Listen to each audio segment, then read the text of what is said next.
Hello.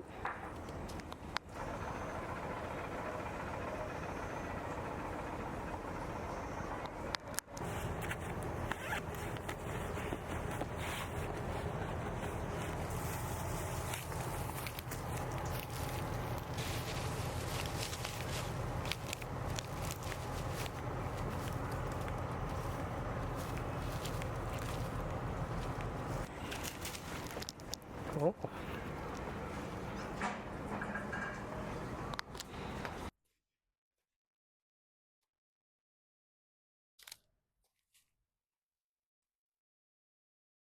Hello. Happy New Year. Um, this is just gonna be a quick video for me, and I thought I'd just bring you to the place that I usually go when life gets too much. Because just look at this view. Everything you kind of know just kind of wafts away, And I just have a couple of things that I want to share regarding the New Year's. So I thought I'll take you with me and make a little video. This is gonna be um, very vulnerable for me, because I don't know about you, but like I've come to like a certain age where um, the New Year's does not like represent a personal milestone anymore. The more I grow up, New Year's for me it simply just represents like a passage of time, and I just feel like the holiday magic is just gone, and like Christmas for me is just December 25th.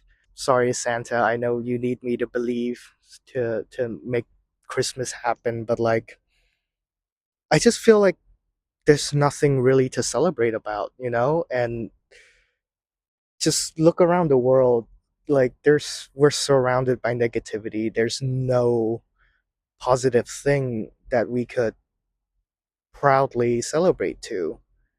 And I know that the New Year's often is associated with like new beginnings, filled with hope and future endeavors. But for some of us, New Year's represent regrets, and that's perfectly fine.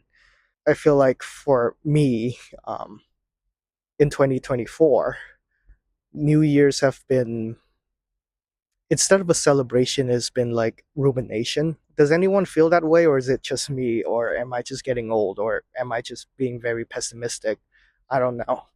It's so easy, to get sucked into this vortex of like what could be and what could have been, or like what we could have done differently last year, but we don't often stop and just kind of appreciate what we did so far, right? And as the clock strikes midnight, I was filled with regret of like things that I didn't do this year, things that I didn't achieve this year, without realizing the fact that I graduated college with a very good grade, and now I'm back home witnessing this type of beauty. I feel like it's because of this notion in Vietnamese culture where you carry your burden of the previous year to the new year. Like most Asian cultures have that notion. And like, I get it. It kind of motivates you to like finish your unfinished business. But like, sometimes that just gives me so much stress to just kind of like have it done before the New Year's. There's also a notion of like, whatever your first day of the new year is, that's gonna dictate like the whole vibe of the year, and like you don't want to start the year off doing like unfinished business, because that's what you'll end up doing the whole year. You're just kind of like cursed of finishing unfinished business basically, so there is an incentive to just finish before the New Year's. And that mindset has kind of trapped me in this vortex of like, oh, I need to get things done. I haven't achieved what I have achieved, and that's okay.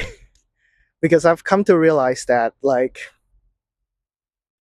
I am very harsh on myself. I set really unrealistic standards, and I feel like I am guilty if I don't set unrealistic standards. Like, I feel guilty because I'm not pushing myself enough.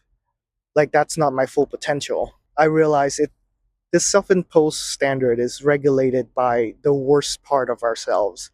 It's motivated by our ego and our selflessness to a fault. Disregard my wants and needs just because to prove myself to others or like to prove my worth to others. I guess I'm here to tell you that society has put enough pressure on you already, so you don't have to put extra pressure on yourself, honestly. Good things happen, and good things takes a long time to cook, sometimes more than a year, and that's perfectly fine. We're so used to instant gratification. You open up your phone, that dopamine hits instantly, and we're just like craving more and more. But good things happen slowly. You grow to get the good thing, it's not instant. The great Gordon Ramsay once said, right? The longer the wait, the better the taste. So, no matter what you're working on, no matter what you're cooking, you don't need to like impose a personal deadline that then you can use to like kind of degrade yourself afterwards. And I know it's kind of like unrealistic for me to say that because, the world runs on deadlines. But the point still stands, right? Believe it or not, I've come to realize that like timing is the killer of productivity. And if you feel like you haven't reached your goal, or like you haven't finished that project that you've been working with, it's kind of okay to take a step back and like let it cook for a little while, because like you'll know when it's ready to take the next step. You never want to rush an order, do you? You don't want to present an uncooked dish or like an undercooked dish. Well, unless like you want to like poison the population. Good things takes time, and I know you already have high expectations on yourself. Put that standard that you have on yourself on the quality of work, not the quantity of checkpoints that you have to tick off. And I think that everyone operates in their own timeline. No one person is the same. We all grew up in different environments. We have different identities, different struggle, wins, losses.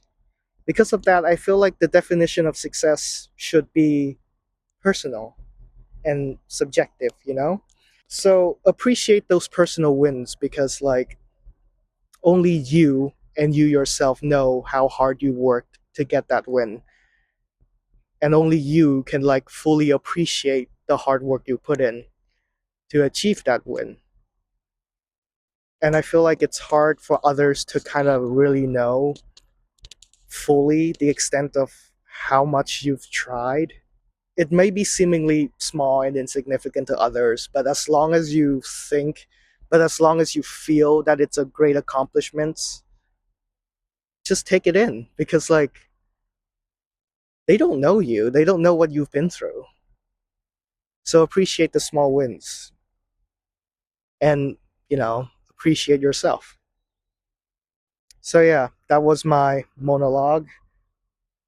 Uh, Perfect timing because the sun's coming down. And sorry I have to read off this. I just have a lot on my mind, so it's better for me to like jot my notes down. And also like the mic needs to be connected to my phone, so that's why. But anyways, no matter where you are in the world, Happy New Year. May the new year be a blessing to you. And remember, you're doing the best you can, and that's the best thing you can do. See you next time, if there is a next time.